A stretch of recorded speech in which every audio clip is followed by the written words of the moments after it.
Good evening, everybody, and a warm welcome to the 8th session as part of the Sai Dev Talks series.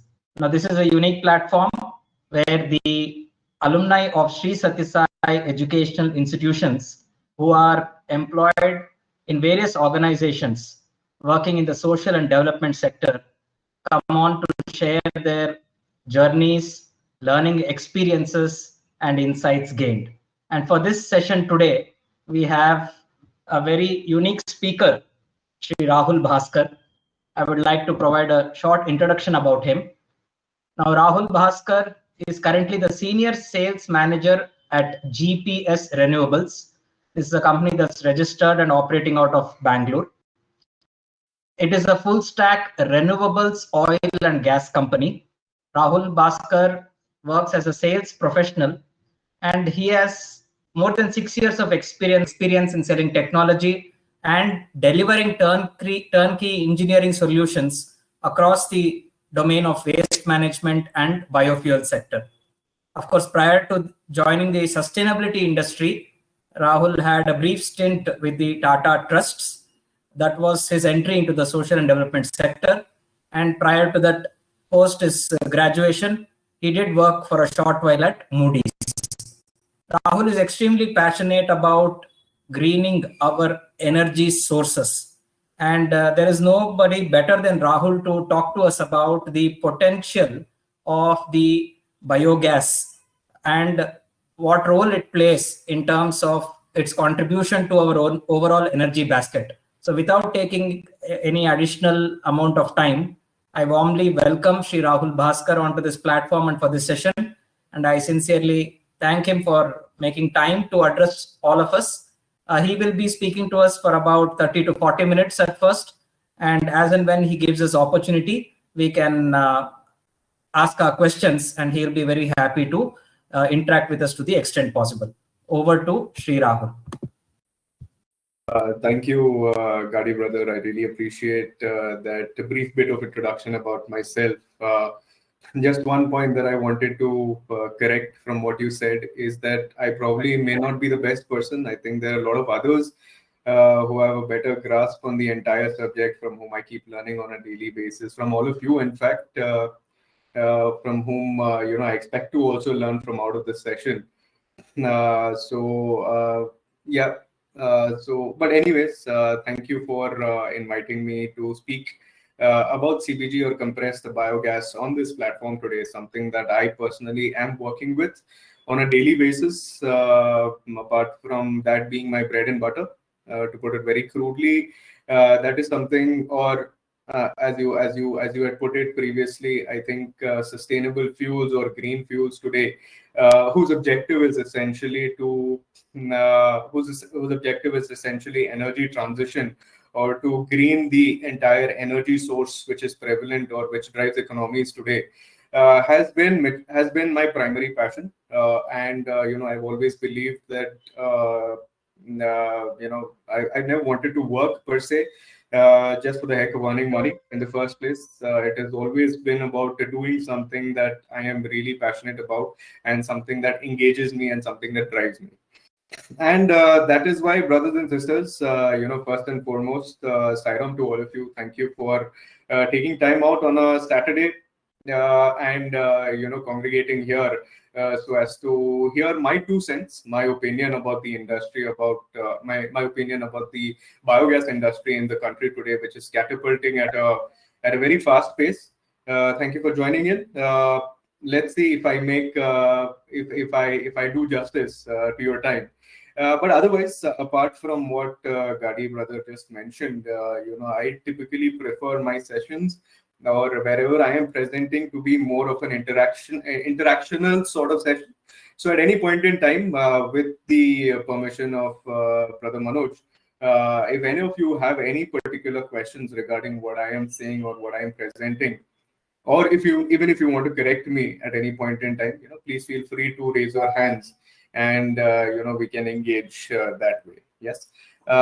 So Gadi brother, I hope I am clear. My voice is audible. Okay. Perfectly fine, Rahul. Yeah, you're good to go ahead. Right. Thank you so much. Guys, is my screen visible? Yes, Rahul, we can see your screen. And while you may not be able to see rest of the participants, in case I see anybody raising their hand, I will notify you. Please, yes. Thank you. That will be helpful. So again, Saram, all of you, I will initiate my presentation right now and take this ahead. What I'm going to cover today as part of my presentation is a brief outlay or overview of the compressed biogas industry as it stands today in India.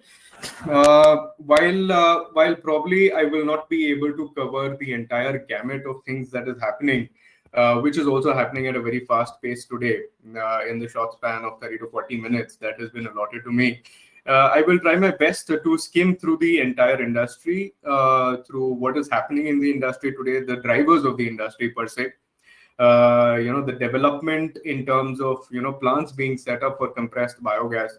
Compressed biogas per se is not a technology that has just been discovered or just been invented. It is a technology that has been there for centuries together, and sort of give you an overview as to why it has suddenly come to the forefront or the foray. And apart from that, also talk about why it is essential, why it is required to be part of the energy mix today, and how it is going to help in achieving the sustainable development goals, specifically the net zero goals that countries and organizations or businesses alike today are moving towards or are pacing towards. Uh, that being said, okay. Before that, let me just give you a brief round of introduction. In addition to what Brother Manoj just mentioned, so I started off in the development sector. My stint with the development sector was with the trusts. That is right after I finished my MBA at Puttaparthi in Swami's Institute. Post that, just to get a sense of what the commercial sector looked like, is when I shifted or jumped to Moody's into the core financing sector, because that was what my majors in MBA was in, and I was an investment banking analyst. As I had mentioned before, that's not something that I particularly liked. It was day in, day out on Excel sheets, and it was just about valuing companies which didn't per se have an end goal other than profits. Which is why I took a back seat. I wanted to evaluate or judge my position, and that is when came in front of me this opportunity to get into the waste management sector. Right. So primarily, I was associated with a startup again here in Bangalore itself, which was into the waste management industry. Specifically, what it was doing is it was providing technologies for waste segregation as well as plastics recycling. So very innovatively, what it would do is essentially these chips packets or these chocolate wrappers, which are essentially found or flooding in terms of plastic pollution today, was what they would take or is the feedstock that they would consume. And this particular technology would convert these multi-layered plastics, as they are called, or the polluting plastics as they are called, because these particularly didn't have any recycling value. Neither was there any form of technology that could take them and recycle them prior to this. Which is when these guys essentially would compress them through their technology, through with a mix of compression as well as heating, into furniture boards made completely out of these recycled plastics. And they would convert, of course, these furniture boards into furniture material, such as benches, chairs, tables. While still it is in the developmental stages, I think the seed of the thought, or the thought itself, is a very good thing. And rather than injecting or releasing plastics into the atmosphere, which is causing a hell of a lot of pollution and issues in the environment per se, I think such issues or building over such technologies would help, would contribute to curbing the plastic pollution per se. That being said, post my stint with the previous startup is when I joined GPS Renewables, as you can see on the screen. Just about 3.5 months back. When I joined the organization, GPS Renewables, about 3.5 months back, we were just a size of about 50 to 60 odd employees, where we were just picking up steam. But today, as I speak, GPS Renewables is a company of the size of around 900 to 950 employees. So typically in a span of about 3 to 3.5 years, we have grown exponentially. That also, so why I'm saying that is to specifically also indicate the trajectory or the momentum with which the entire industry is moving at. Right. So anyone who wants to get into the industry as well, should or can really consider this as a career option, as a sectoral option. Because in my personal opinion, in my personal unbiased opinion, because I've been across industries and a lot of people have shamed me for shifting across industries, in such short spans. In fact, I have stayed with GPS Renewables for about 3.5 years right now, and I'm breaking my own personal record in staying within an organization. Right, so that itself shows that probably this is one of my best decisions, and it is in fact a very good industry to be part of. While Brother Manoj started off saying that the talks are specifically for people who've been in the development sector. What GPS Renewables does, or GPS Renewables as a company, is a pure play business. It's a pure play commercial organization. The very reason biogas or compressed biogas today is gaining so much of steam or so much of traction across the entire country is because because it's an investment opportunity at the end of the day. So when I am also talking to my clients, or my typical sales pitch involves where we are talking about how good an investment opportunity this is, driven by a multitude of factors, including, or the most important being policy, by the government itself, which has been majorly responsible for pushing this industry. And apart from that, the commercial option, or the commercial the commercial option that is available for gas as such in the country today, because it is the major driver of the economy. It's an energy source or a heat source. So that is the background. My pitches or my presentation is also going to talk about how investing, if you are, let's say, a potential developer and you're looking for an opportunity or an avenue to grow your wealth or grow your capital. Biogas or compressed biogas offers you two advantages. One is it helps you grow your wealth, it helps you grow your capital, and apart from that, naturally it is aimed at the net zero objective of the entire country today. So I will just touch upon what biogas is. Essentially, as you can see on the screen which I'm presenting right now, biogas is nothing but, or the very natural example of biogas is the cow itself. Right. So as you can see on the screen here, essentially cows which take in food, or which essentially masticate biomass. It could be, let's say, any form of grass or agricultural waste for that matter, for example wheat straw, or even any form of energy crop such as Napier grass. Cows use that or inject that as a form of food, and essentially they digest that and release methane through the form of burping, which is essentially gas. And this gas is packed with methane, which essentially is a heat source. So ultimately what biogas is, it's a very natural thing. What we are setting up in terms of technology and several big plants that we are setting up today is essentially aping, or is essentially just copy pasting what happens in a cow's digestion system to release methane.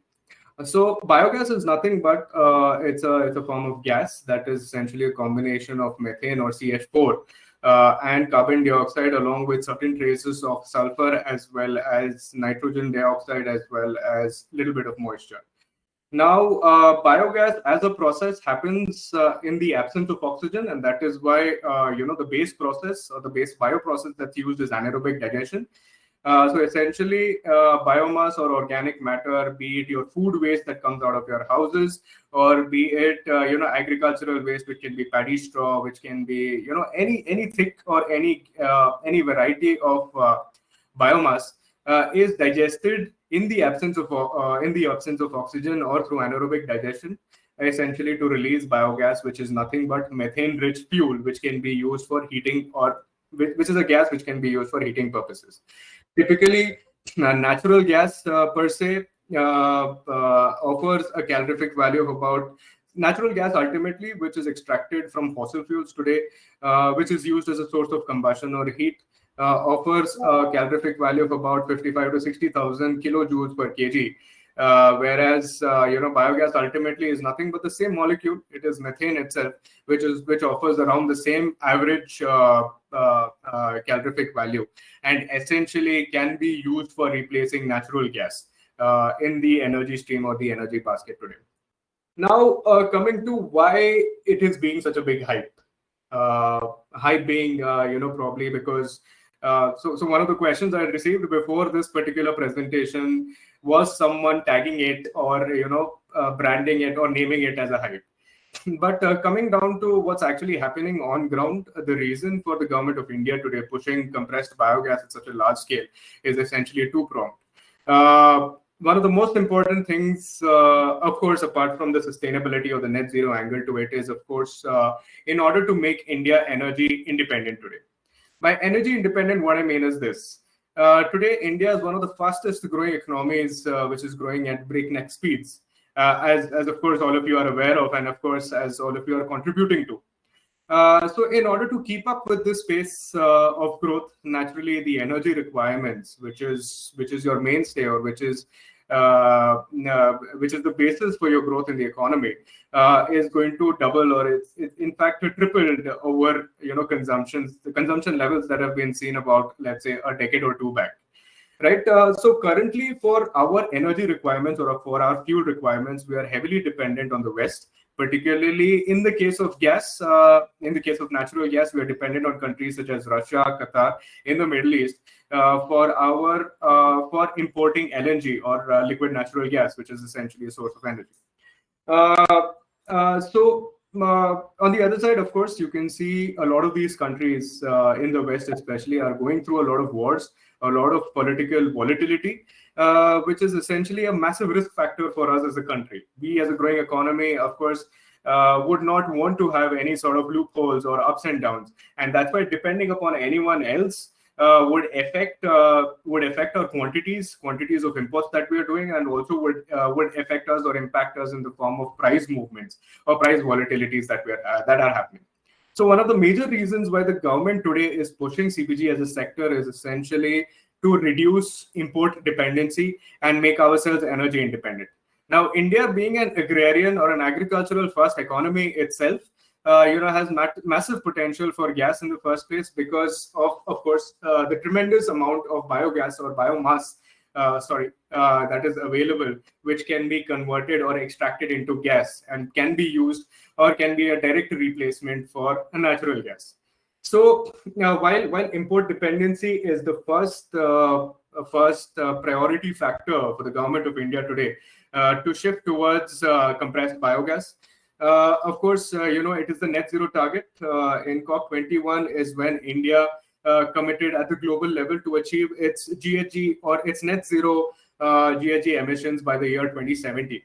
And of course, compressed biogas, being a clean fuel at the end of the day, or a clean molecule at the end of the day, is also going to contribute to India's net zero initiatives or goals.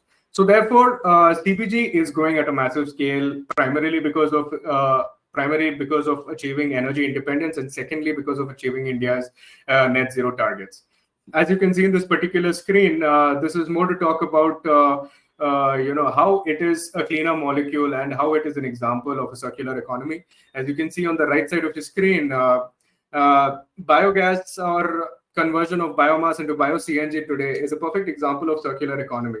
As you can see, institutions or human consumption as such, while they consume food, which is nothing but biomass, they essentially generate waste. Majority. So just to give you a sense, or just to give you an understanding, MSW, or municipal solid waste that is generated from municipalities, which is essentially the waste that you're throwing out of your homes today, comprises of nearly 60 to 70% organic or food waste, and the remaining is the inorganic waste such as plastics or other forms of impurities. So the 70% waste today is going and sitting in landfills, which is essentially which is releasing through their natural action of combustion. They're releasing methane into the atmosphere, which is far more powerful as the greenhouse gas, and leading to faster and more amounts of more amounts of warming, and increasing the rate at which the globe as such is warming. So to cover the entire circle, as you can see on the screen, the waste that is being generated is essentially being used back by biogas generating plants or projects, which generates gas. And the gas thus being generated is going to further act as an energy source back into these institutions or for human consumption. And any other form of byproduct that is being released from a biogas plant, such as the organic fertilizers, as you can see, is again being used back for agriculture and being used back for human consumption that way. So at the end of the day, the cycle that you're seeing here is a complete zero cycle. There is no form or no trace of waste that is even being generated from this entire cycle. And that is why it is one of the most perfect examples of circular economies. In fact, you might also debate with me saying that ultimately the biogas which is being generated is like any other form of gaseous fuel, which when being burnt naturally is going to release CO2, which is essentially the carbon that is being trapped in that matter. So ultimately CO2 also leads to pollution. But at the end of the day, how biogas is going to add to the net zero cycle, or why biogas is a clean fuel, is essentially because of this. The CO2 that's being released into the atmosphere by burning of biogas is finally entrapped or finally sucked back by the biomass that's being grown. So essentially, if I'm using, for example, just taking the example of paddy straw, which today is being used for extraction of gas. Now, paddy straw sucks back or takes back, the CO2 that's being released into the atmosphere. And because of this entire process, CO2 as such is not released, or it's not trapped into the atmosphere. It does not stay in the atmosphere, which is typically what's happening with fossil fuels today. And that is why, or that is how biogas today is ensuring that the entire cycle is net zero. Just to give you an example, the entire hue and cry, the entire problem about parali burning or paddy straw burning, which is essentially happening far in the north, such as in Haryana, Punjab today, which are major, rice belts of the country today. That is because paddy straw is being burnt because farmers don't have any other avenue or any other source of revenue for this paddy straw, and that releases to a lot of release of particulate matter and gaseous fumes such as CO2 itself and carbon monoxide, which is essentially causing, in fact, it's happening today as well. I just read an article in the morning today where people are being asked to look at vacation possibilities to move out of Delhi for the next 2 to 3 weeks in order to, save themselves from the smog, which is happening because of this parali burning. But so today, with the advent of the entire biogas industry, all this paddy straw is being diverted to gas generation. And that is how, that is another facet or an angle as to how the entire pollution angle or problem is being saved or mitigated. Now, overview of the industry, overview of the biogas industry in the Indian context today, while I've explained as to why the government is furthering this entire concept of CBG. There are several drivers, both in the supply fronts as well as the demand fronts, on why CBG is a high growth segment in the country today. As you can see on the demand side, there are several policies that have been released by the government, which I shall cover in the subsequent slides, which are furthering this entire consumption or adoption of CBG. For example, in 2018, the government of India released a policy called the SATAT policy, which essentially mandates oil marketing companies such as IOCL, BPCL, which are mandated to sell gas, buy and sell gas in the country today, or provide gas in the form of provide gas in the form of energy in the country today, are being mandated to set up compressed biogas plants, and in fact mandatorily sell biogas as a clean fuel in place of compressed natural gas, which they've traditionally been selling. In fact, all of you on a more aware topic must be knowing about the blending requirements of ethanol today, which the government in fact has been running as a policy since the 2000s, since 1990s to 2000s itself, mandating the compulsory blending of ethanol into the liquid fuel baskets that form the energy basket of the country today. So on the demand side, we have several policies which I shall cover. On the supply side, of course, there are large corporations, including the OMCs itself, which are signing developmental MOUs, which are signing supply MOUs for setting up compressed biogas plants in order to extract, in order to generate this clean fuel or this clean molecule, which I again shall cover in more detail going ahead. Apart from that, as I'd already mentioned, India being an agricultural first economy has tremendous potential for gas generation from biomass, because practically the entire segment or gamut of agricultural waste, including wheat straw, including paddy straw, including, for example, smaller quantities of biomass such as cotton stalk, which are grown, or cotton which is grown in certain regions of the country, can be used or can be converted into biogas. And that's why on the supply side as well, we are more than capacitated to set up CBG projects in the country today. Of course, on the technology front, there are several major technology players in the country today, such as big names, including GPS Renewables, including companies such as Thermax, and several such players who've been in the industry, who've been driving the technology and the gas and oil and gas industries for quite some time, which are offering globally renowned or globally validated technologies for setting up of compressed biogas projects in the country today. And naturally, at the end of the day, while there is the entire movement about net zero sustainability, it always comes down to the buck. It always comes down to how much return you're going to earn on the investment that you're putting. So in terms of cost structures and unit economics as well, any developer in the field today can minimum on an average earn returns starting from 90 to 20%, as you can see here. In fact, by adding further revenue line items, which I shall show you, your IRR or your return on investment can go up to 25% as well, with a payback of about 4 to 5 years, which is far more competent as compared to several other opportunities that is available to a typical businessman in the country today. As you can see here, this slide is essentially to give you a very brief snapshot about the potential for growth in CBG plants across the country today. I just directly jump to it. The number of plants given, so the government has mandated, or the government is looking at an objective of ensuring 15% penetration of CBG into the natural gas stream, which is being consumed in the country today. So in order to achieve 15% penetration, or in other words, replacement of natural gas by CBG, there is a potential to set up nearly 4,000 to 4,200 units of mega-sized or very big-sized CBG projects across the country today, and that is why this is a very good potential to market or segment that you can look at. Next, just to give you a brief overview about the policy ecosystem in the country today. As you can see, there are a slew of policies that is made available by both the central government as well as the state government in the country today, which is pushing the entire segment. So while SATAT as a scheme, which you can see in the center on top over here, was one which catapulted CBG into the entire space. We have several Capex as well as operational expenditure related subsidies being offered by both the central government as well as the state government in order to make the investment ecosystem much more favorable for developers in the country today. In fact, on a daily basis, we get so many requisitions or so many calls for setting up CBG projects that we are really running against time in order to even engage with all of them today.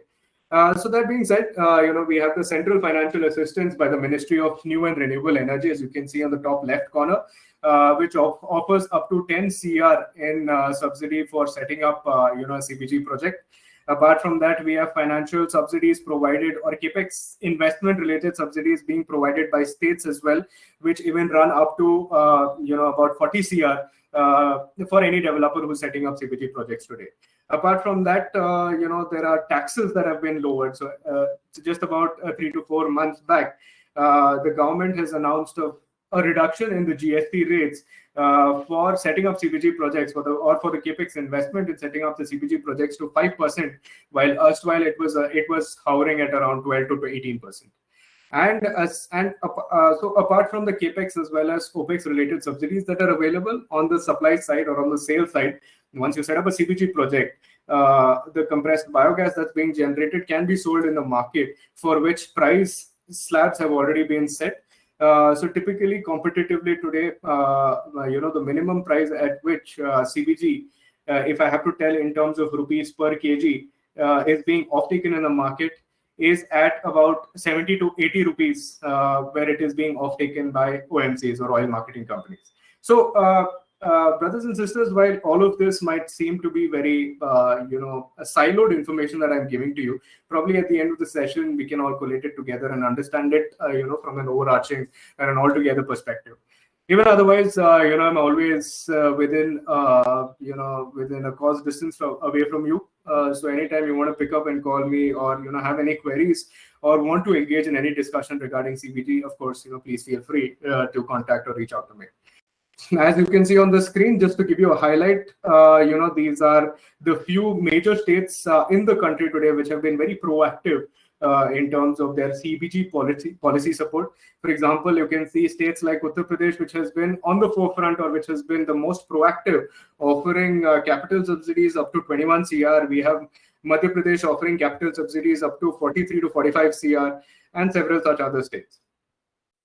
Now coming to investments, or in terms of developer or investment interest per se, in the entire industry.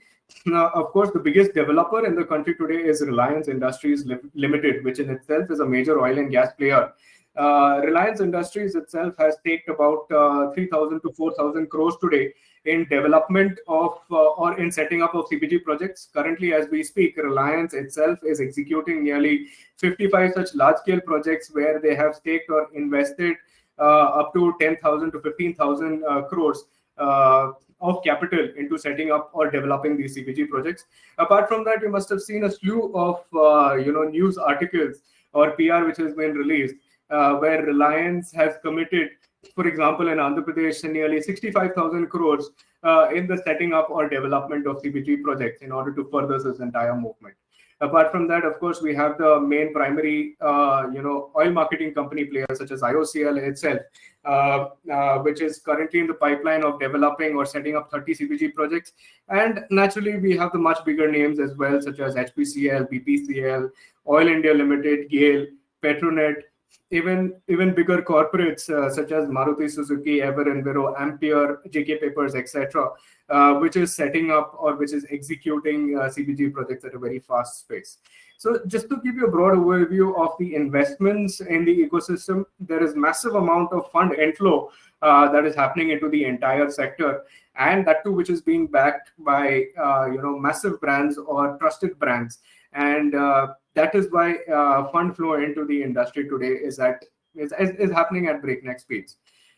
Now coming to the so that was the overview of CBG, both the supply side, the demand side, and why the entire sector is going through such a massive movement. Now coming to the feedstock potential, because ultimately when I, as the developer, I'm going to set up a CBG project, my first and foremost, or in fact the major risk factor is the feedstock itself.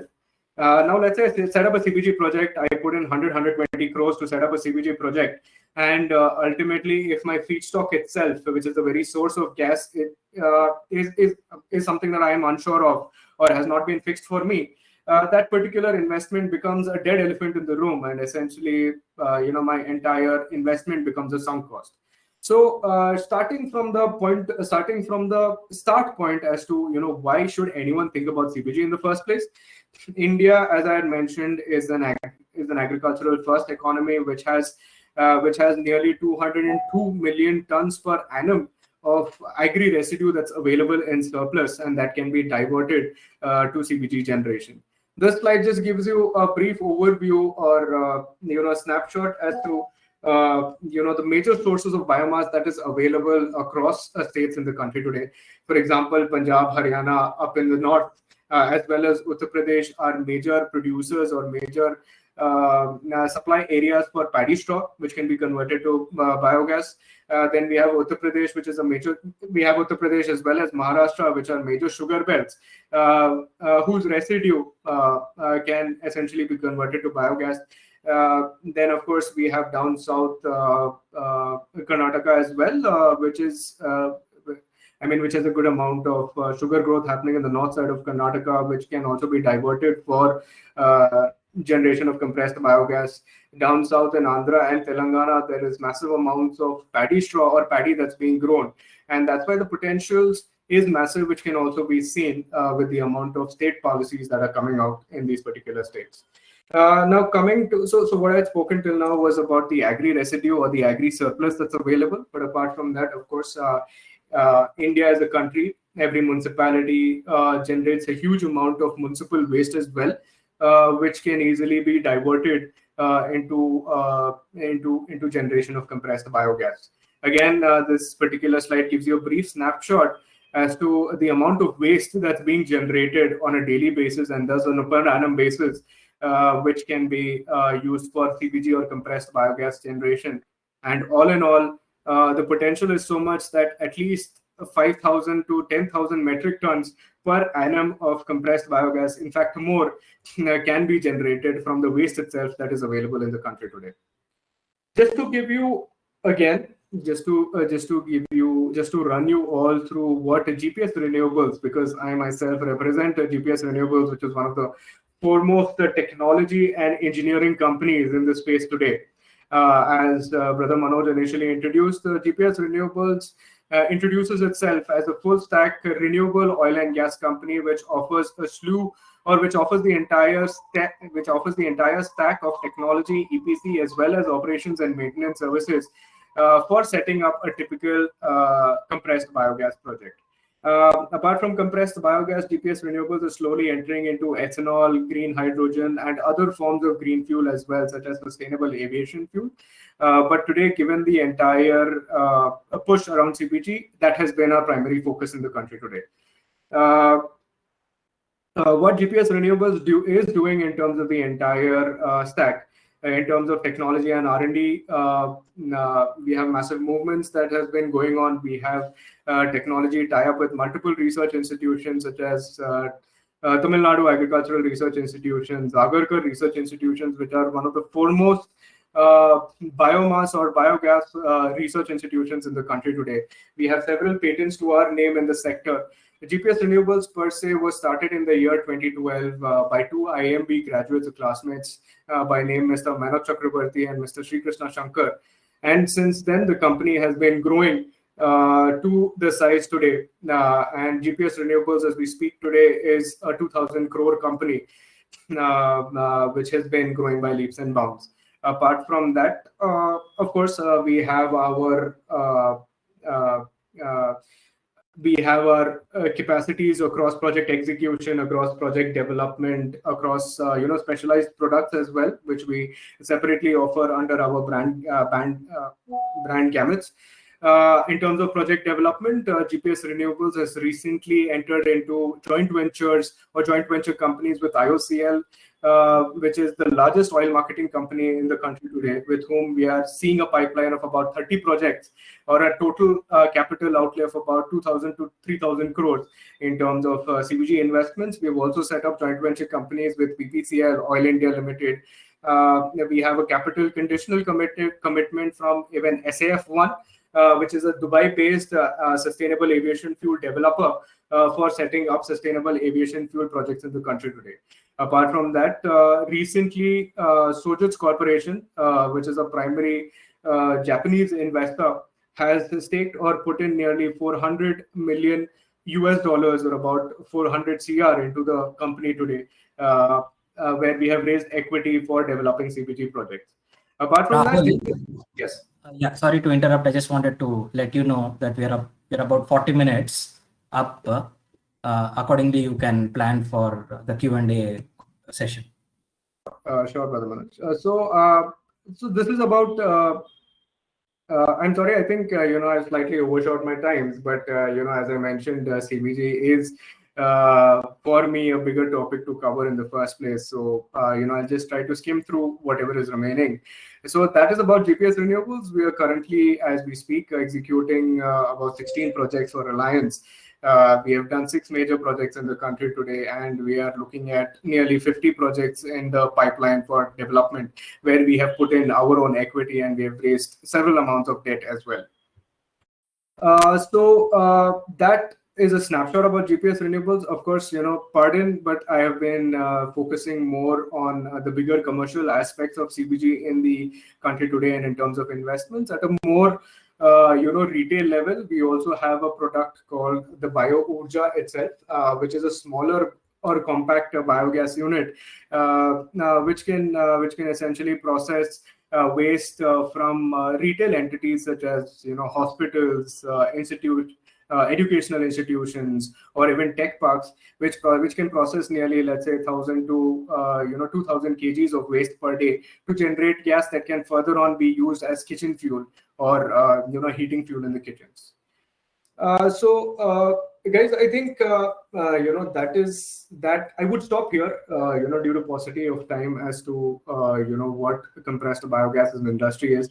Of course, there is far more detailed explanations which are available, which I would be glad to get into if we have to talk about let's say the financial metrics that are required or that needs to be considered for any form of investment into the industry, or for any probable developer who wants to get into CBG development. What are the different factors that needs to be taken into consideration in order to set up a CBG as a business unit for themselves today? All right, so I would take a hard stop here with my presentation, and in fact, would want to hear from all of you, or would want to address specific doubts from all of you, if there are any, and see how this goes.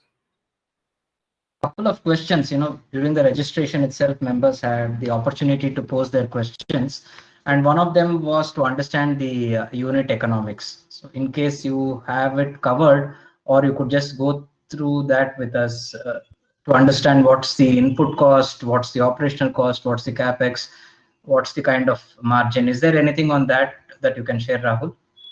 Yes, Brother Manoj. So as you can, so if my screen is visible, guys, as you can see on my screen, just to give you a brief, of course, these are very overarching numbers or ballpark numbers that I've put across, but just to give you a sense of the investment that would be required, as well as the operational expenditure that goes into running a typical CBG plant.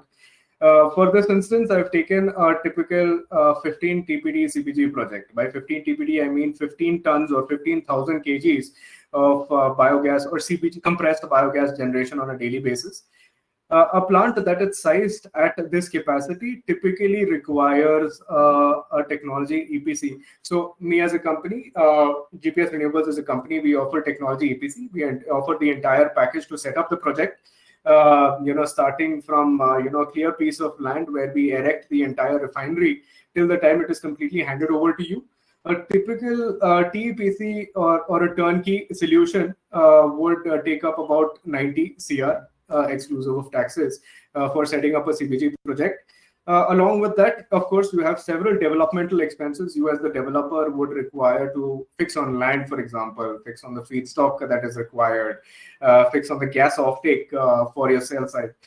So all these developmental activities, all in all, would require you to put in an investment or look at an initial capital outlay of about 120 to 130 CR for a 15 TPD project. With that being your initial investment, as you can, first, let me show you the revenue side of things. The revenue that is generatable from a 15 TPD plant on a per annum basis is about 40 to 50 CR. And apart from that, we have several different byproducts that is coming out of a biogas plant, such as the solids or the fermented organic manure itself, which can be an additional source of revenue that also gives you up to 10 to 15 CR. So in total, on a per annum basis, once the plant is stabilized and running at 100% capacity, is when you can look at revenue generations of about 50 to 55 CR. And coming back to the operational expenditure side, naturally, if you have to run a plant, you have to expend money on it in order to ensure that it's operational. The typical operations that you'd be looking at is about 30 to 36 or 35 CR. As you can see, one of my major costs in running a particular CBG plant is the raw material cost itself. And apart from that, we have the power and manpower, the electricity as well as the manpower cost, which goes into running an operational CBG project. So all in all, with these unit economics, of course, I'm keeping it very brief and very overarching. With this as a basic overview of your unit economics is, and also given that you're funding the project through a debt equity split of about 70 to 30 or 75 to 25, you are expected to achieve an IRR or return of investment of about 20% on an average. And furthermore, so what I have taken when I mentioned 20% as my IRR or return on investment is the base case scenario where gas as well as manure are my two revenue streams. But apart from that, there are several additional revenue streams that are possible from a CBG project. For example, the carbon credits itself, which is still going to take certain amount of time in order to materialize in India as a country, with policy movements happening in that direction. And apart from that, CO2, which is essentially generated from the plant itself, can further be captured and be sold as a value-added product, for example, in the form of liquid CO2 or liquefied CO2 to, example, beverages industries. So by adding these further revenue line items into my financial model, I can see my IRRs or return on investments going even up to 25 to 26%. So that, brothers and sisters, is a brief overview of the financials or the unit economics associated with, setting up a CBG project. Thanks, Rahul. So there's a question. Have there been instances where farmer producer organizations, FPOs as they're called, where they have been able to set up any CBG plant? Is it viable? Because this number is very high. Definitely, this is a large scale CBG. But is there a smaller scale CBG where FPOs or a collective of FPOs have come together to set up one? Any thoughts on that you can share?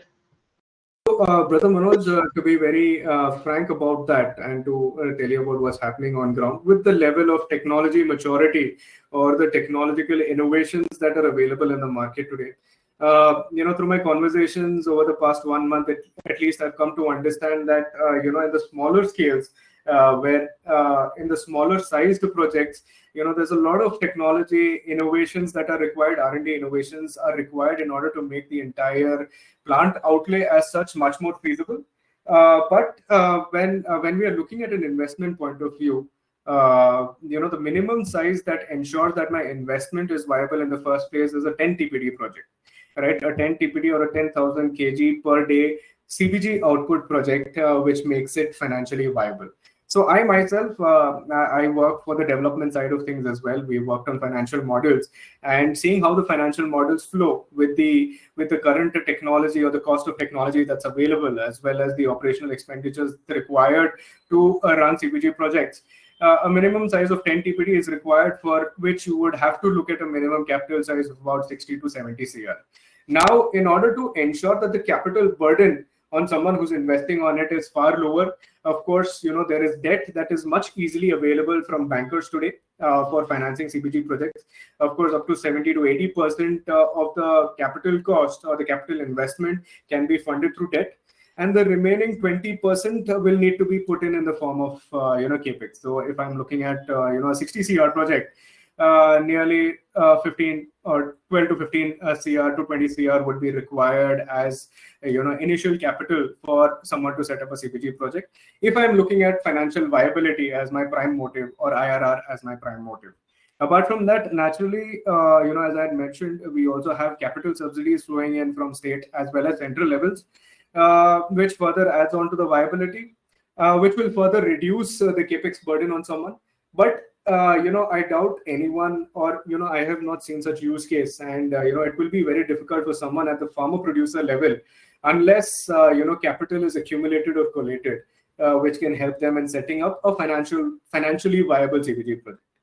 Otherwise, just an alternative thought, if a set of farmers collectively, pool in the biomass out of the agriculture that they are doing, they can set up any smaller scale, let's say, 1 TPD project or 3 TPD CBG project, which essentially outputs that much of biogas, that less amount of biogas, which can further be used for kitchen or cooking purposes in their kitchens as heating fuel.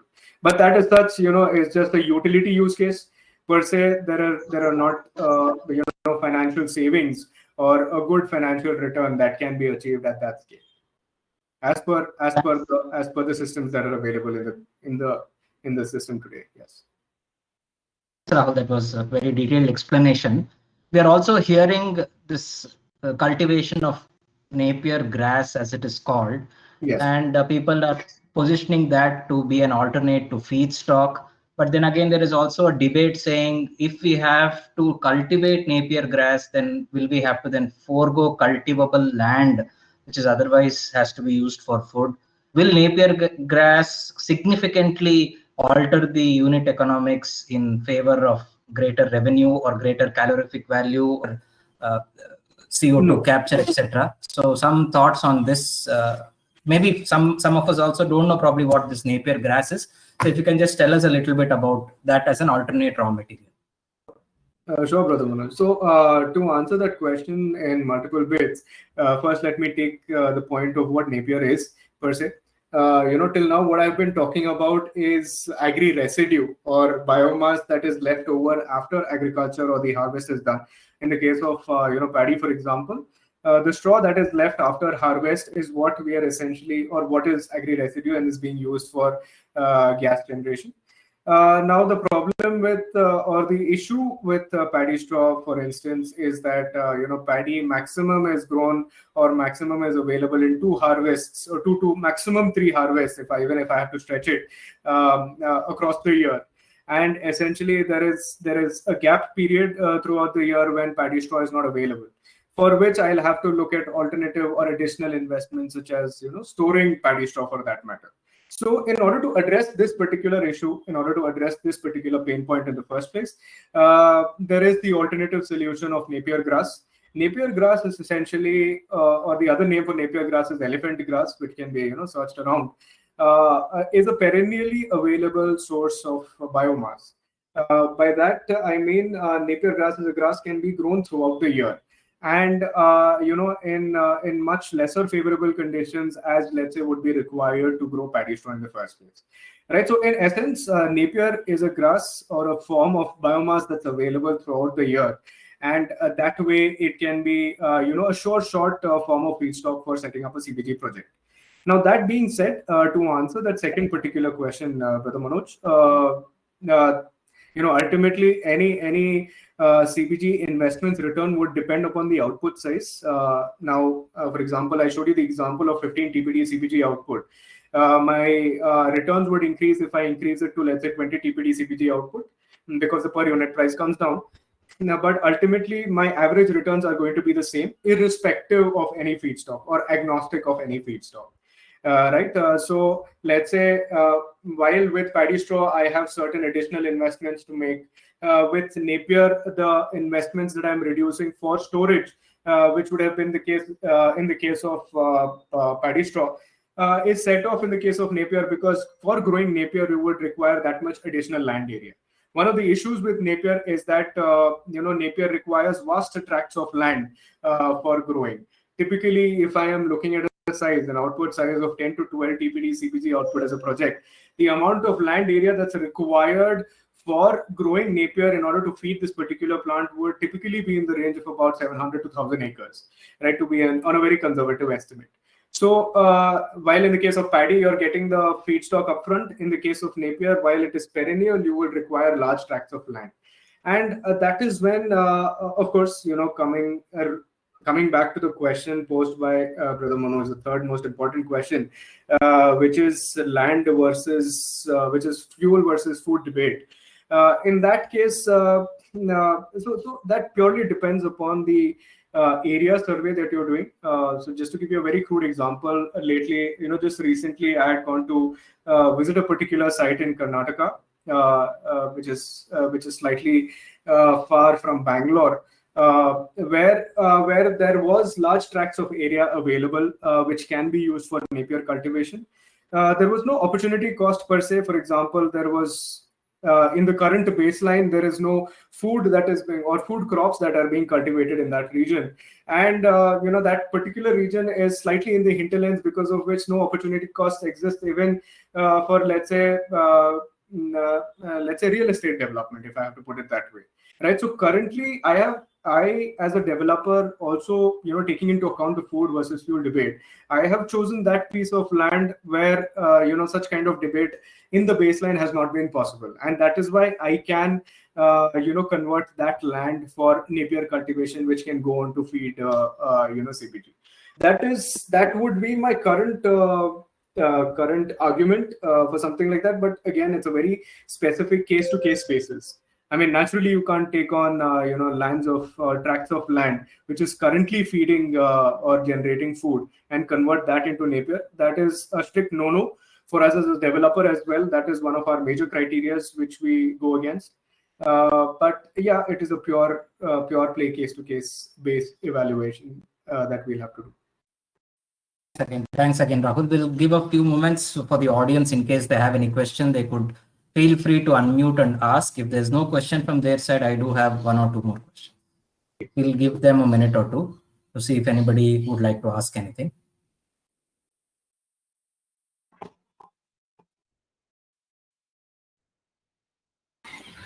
Yeah, thanks for this wonderful talk.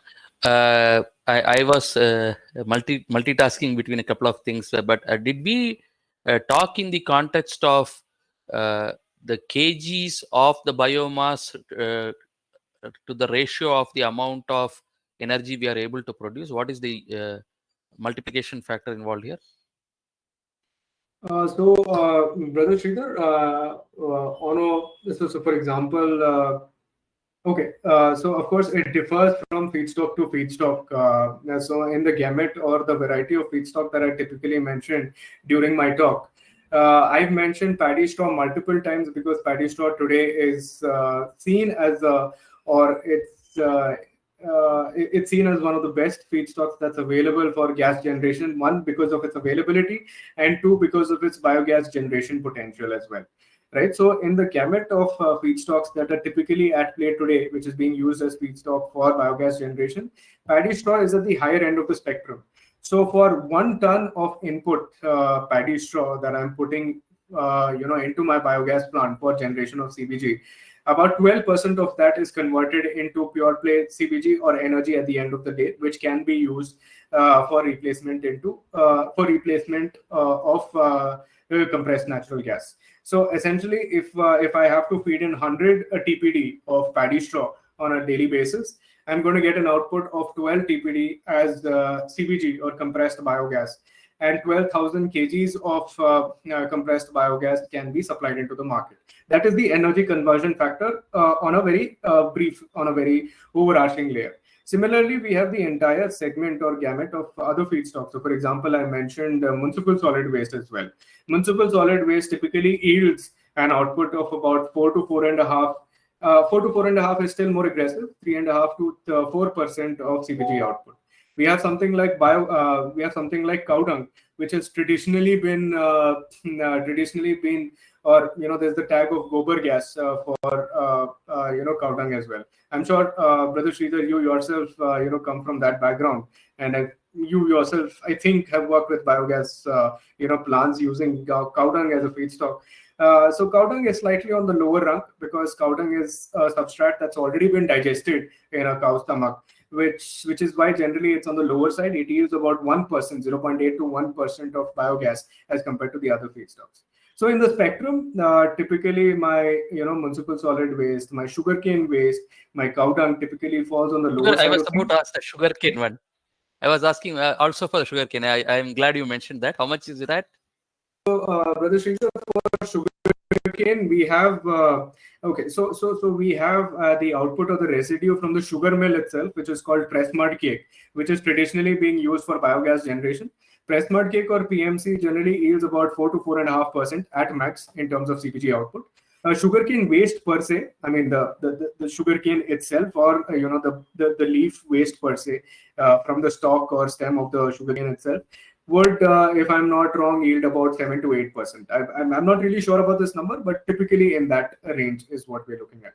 Otherwise, typically sugarcane is diverted to the sugar mills from which sugar is extracted. And what is left behind for biogas production is press mud cake, which typically yields about 4% in terms of CBG. Got it. Thank you very much, Rahul. Fantastic, Rahul. You have a lot of numbers readily available at your end. It looks like, yes, yeah, you're deep into this domain. I have one more question. While you did speak about municipal solid waste, but we don't hear much about CBG plants and municipal solid waste being spoken in the same sentence. What could be the reason? I would sort of disagree with that statement slightly, Brother Manoj. As you can see, I just wanted to take this opportunity to show this on the screen as well. So yeah, I would not completely agree with that statement. In fact, out there in the industry, apart from paddy straw, apart from agri residue making large strides in terms of the CBG sector today, and in terms of its potential for biogas generation, traditionally the food waste coming out of your homes, or the municipal solid waste as such coming out of your homes, has been a traditional logical use case for generation of a CBG or compressed biogas. In fact, GPS Renewables itself catapulted into the entire segment, and today is one of the biggest technology and EPC players across the globe because of the Indore Bio-CNG plant. So I'm not sure as to how many of you would have heard of the Indore Bio-CNG plant, but Indore in itself is a municipality today that has been ranking first consistently in the Swachh Bharat ratings of the government, the GOI. But apart from that, Indore municipality per se processes nearly 90% of the solid waste, that is about 500 to 550 tons of the waste being generated from the municipality, into nearly 20 tons of bio-CNG, which is further used to run its municipality buses and also used as a clean fuel in adjoining industries in that region. Now, this particular Indore bio-CNG plant was completely done by GPS Renewables per se. And if you see, if I have to get down to the industry and purely commercials, in fact, all of the oil marketing companies today are coming out with a flurry of tenders where MSW or municipal solid waste, tenders for conversion of municipal solid waste into biogas. Now, this offers the two-pronged advantage. Naturally, one is because waste traditionally today is going and sitting in landfills and causing menaces in multiple forms. One of the advantages of diverting that is, of course, this landfill issue or the waste menace issue as such is covered because of the bio-CNG plant. And the second one is getting or capturing the clean fuel from municipal solid waste itself. So I wouldn't really agree with your statement on that front, Brother Manoj, because there's a lot of movement that is happening where MSW is seen or it's currently being converted into bio-CNG. That is purely also because in the case of MSW, supply chain issues such as what you would have faced in the case of paddy straw, where supply chain is a much more riskier and challenging subject to deal with. In the case of municipal solid waste, no one wants to keep municipal waste with themselves, especially the municipality itself, and they would be ready to give it off, which is why my feedstock is readily available. And technology today has been more than matured in this sector, and that is why there's a lot of movement or traction that's happening in the sector as well. I'm very glad to stand corrected, because this is more reassuring that cities are moving towards more sustainable practices. We have time exactly for one last question, and I hope that will come from one of the members in the audience. We'll give it a moment for that. Last question, anybody please?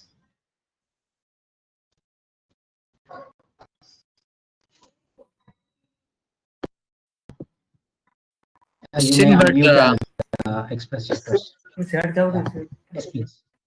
Yeah, Sairam, Rahul. I think it's not a question, just a compliment. Very well detailed one.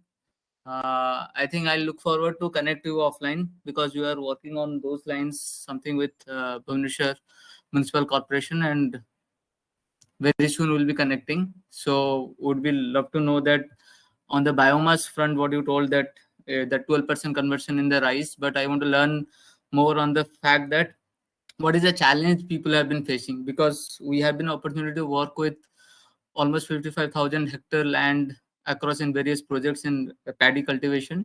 But we want to know that what is the challenge we face, because we want to get into as a developer. So what is the major challenge you have come across in your various clients that you have been dealing? So it will be great to know. I think time is very less. I'll connect you to offline. I think that will be better also. Sure, Mrityunjay. I would be more than glad, to discuss with you on this front. Just to touch upon that, of course, there are several challenges because, of course, the ecosystem is developing, it's building up. It's a niche segment that has just now started to grow. One of the major issues is, of course, storage of paddy itself. But apart from that, natural economics with paddy being more in demand today, because a lot of developers want to set up paddy-based CBG projects. There is a lot of price volatility as well. Naturally, on the farmer side of things, farmers themselves are pushing prices up, because of which me as a developer. So ultimately, if I'm talking about business, me as a developer should ensure that I get into longer term supply contracts of paddy, which helps me lock in my feedstock supply, a short feedstock supply for a longer time, as well as cap my prices. Right. So these are more contractual as well as bilateral, negotiational tactics, as well as pointers that we'll have to look at typically when we are basing our plant on paddy. But yes, open to discussing, and please let me know as to when you want to connect. Right. We have a hand raised from a very special person, Govind Singh, who's with Sahas, a well-known company that is into promoting waste management, waste segregation at source practices. Govind Singh, please go ahead and ask your question. We will consider that to be the last question for this session. Thank you, Manoj. And first of all, thank you to all Rahul. I know him personally also, and glad to see the detailed presentation by the GPS. Rahul, just a quick question regarding, first of all, it was a very beautiful and detailed discussion. Just want to ask a quick question regarding the multi-feedstock. Like, as you mentioned, GPS is already working with a different project on a multi-feedstock. If you just take us through the challenges, because as you mentioned, on a paddy, we have some sort of challenge in storing that. So how was the experience that GPS has with the multi-feedstock? And if you just take 2 and 3 minutes on that part. Govind, first of all, nice to see you here. Thanks for joining in. Secondly, to answer that question, first thing is about the experience of GPS itself. You must be knowing, but one of our first projects that we had done in the agri-residue space was the Barabanki CBG project itself. The Barabanki CBG project as such was designed for 20 TPD CBG output. But then initially we had done a lot of multi-feedstock feeding as well. Again, while the design was based purely on 100% paddy, we were also feeding in press mud cake. We were feeding in fact, Napier grass as well as sugarcane trash. And we didn't see any operational hiccups. And, in fact, it went through the same process of ramp up and gas generation, depending upon the yields, right? Energy conversion factors of each of these feedstocks. So in terms of and of course, apart from that, we have these other projects, the current set of projects that we are doing, which are all based on a combination of paddy straw and Napier grass. We're looking at certain projects on mustard trash as well. So in a single plant, multi-feedstock has not been a challenge. It is more a function of the technology itself, right? Technology and the feedstock. So when I am looking at, let's say, a combination of paddy straw as well as Napier, as you can logically understand or visualize, paddy as a feedstock is much more harder. It has got something which is known as, it's a highly lignocellulosic biomass, which has got a much harder lignin cover outside of it. If you touch a stalk of paddy, you will get to know that. And that's why paddy as such is a very dry feedstock, much harder to break down. Ultimately, the microbes in my digestion system would be able to far more efficiently release gas when the biomass that is trapped inside the paddy is much more easily available to them. So by that, I mean that my pre-treatment or my physical action in terms of breaking or separating the paddy in the first place has to be far more efficient. It has to be far more stronger. So so just to cut that discussion down short, paddy straw would require a much more heavier pre-treatment. For example, it would require hammer mills, it would require shredder, it would require multiple actions of these, right, before it is injected into the digester as a slurry where the microbes can digest it. Now, compared to that, we have, of course, Napier grass. Napier, as you might be knowing, is 75. So Napier as a grass itself is 75% moisture itself and 25% solids. So because of this, Napier, the fresh Napier that we typically work with, is far more easier to break down, and that's why the pre-treatment or the physical action required to break it down is far lesser, right? So when I'm designing a CBG project, depending upon the feedstock choices that I have, I'm going to design my project in such a way that, let's say, paddy would require a particular line of pre-treatment, while Napier would require a particular line of pre-treatment. After it is physically pre-treated, it is of course diluted or mixed with water, and ultimately the slurry that is injected into the digester for digestion is going to be universal. It's going to be the same thing. So co-digestion that way, I will ensure, as a technology player which is making the design, we will ensure that there are no hassles, and co-digestion or multi-feedstock related digestion can easily happen.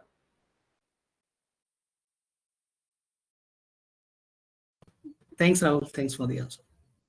Thanks a lot, Rahul. At this point, I just want to also mention the audience who's still on the call that our next session, that is Sai Dev Talks 009, is going to be about ALERT, which stands for Amenity Lifeline Emergency Response Team. It's a volunteer-driven NGO that empowers a common man in case of an emergency to ensure right to life. They want to make it a reality in India. We know that there is a lot of deaths that happen due to accidents and during emergency.